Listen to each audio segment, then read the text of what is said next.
તમે આ ગુજ્જુભાઈ ગિરીશ કુમારનો પ્રોગ્રામ હોંશે હોંશે જુઓ છો, પણ હવે આ પ્રોગ્રામમાં ભાગ પણ લઈ શકો છો.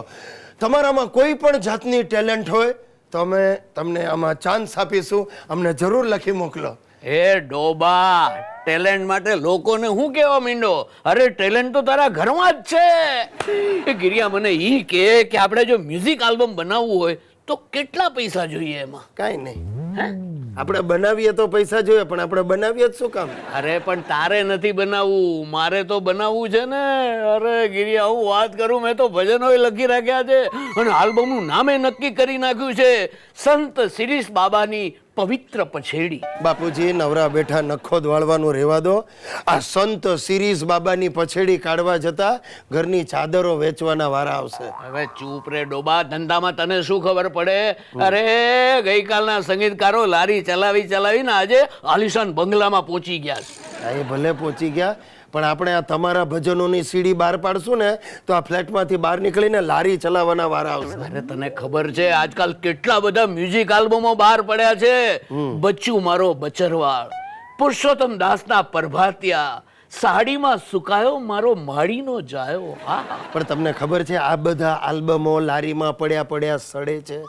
આ જેણે બનાવ્યા છે, તૈયાર કર્યા છે ને, એની પણ સાંભળવાની હિંમત નથી થતી, એટલા અસહ્ય હોય છે આલ્બમો. એ ગમે હોય. અરે મેં તો ભજન લખીને ચોપડી છે ને મારા સંગીતકાર મિત્ર મનુ મલિકને મોકલાવી દીધી છે.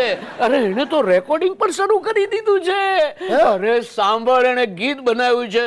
હાજી રે જૂની રે થઈ પછેડી, જૂની રે થઈ મારો ગિરિયો નાનો ને પછેડી, જૂની રે થઈ.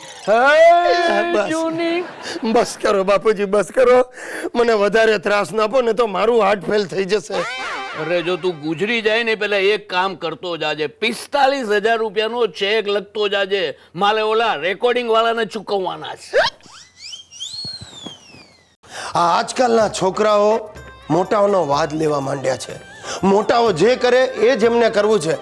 ના ના ભાઈ, સારો વાદ લેતા હોય તો વાંધો નહીં, પણ આ માળાઓને જે ઊંધું છે, ખોટું છે, એ જ કરવું છે.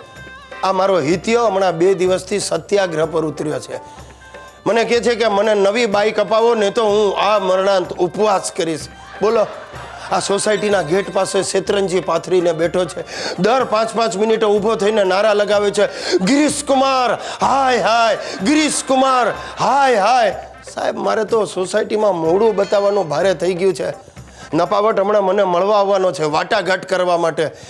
થાકી ગયો છું આ આતંકવાદીથી બાપા. ગિરીશ કુમાર, શું વિચાર્યું?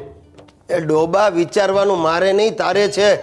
બાપા સામે આવા ત્રાગા કરતા તને શરમ નથી આવતી? આ ત્રાગા નથી, આ સત્યાગ્રહ છે, સત્યાગ્રહ. બાપુ ચિંધ્યો માર્ગ, સત્યાગ્રહ. અરે સકોરાનો સત્યાગ્રહ છે, આ તારો દુરાગ્રહ છે. ઇતિયા, આપણા ઘરમાં બાપુજીના વખતનું સ્કૂટર પડ્યું છે ને, છતાં તારે બાઇક લેવી છે? એ મારો જન્મસિદ્ધ અધિકાર છે અને એ મેળવવા હું દેહ ત્યાગ કરવા પણ તૈયાર છું. હવે રેવા દે. બાથરૂમમાં વંદો જુએ છે અને તારો જીવ નીકળી જાય છે. દેહ ત્યાગ કરવા નીકળ્યો છે. ખોટી ધમકીઓ ના આપ નબળા. આ ધમકી નથી, આ જાગૃતિ છે. ઇન્કલાબ જિંદાબાદ, કરેંગે યા મરેંગે. મારી જ નાખીશ તું અમને, અને અમારું કરી જ નાખવાનો છે તું. તારાથી કાંઈ થવાનું નથી. આ ચળવળમાં હું એકલો નથી. બાપના અત્યાચારોનો ભોગ બનેલા 5 છોકરા અને 2 છોકરીઓ મારી સાથે છે. જો તમે ના પાડશો તો અમારું આંદોલન વધુ ઉગ્ર બનશે. એ ડોબા, આંદોલન ભ્રષ્ટાચાર સામે હોય. મેં કયો ભ્રષ્ટાચાર કર્યો છે? હા, તને જન્મ આપ્યો એને ભ્રષ્ટાચાર ગણતો હોય તો કર આંદોલન, જા. બોસ, જરા વ્યાજબી વાત કરો. આંદોલન સમેટાવવું હોય તો ત્યાં આવો, લીંબુ પાણી પીવડાવો અને અમારી માંગણી પર વિચાર કરશું તેવું સાંત્વન આપો. સાંત્વન નહીં, સાંત્વન. હા, એ આપો. નહીતર શું કરીશ? નહીતર હું વસ્ત્રનો ત્યાગ કરીશ. હાલો. અરે ઊભો રે નાલાયક, ઊભો રે. હું તને બાઈક અપાવીશ.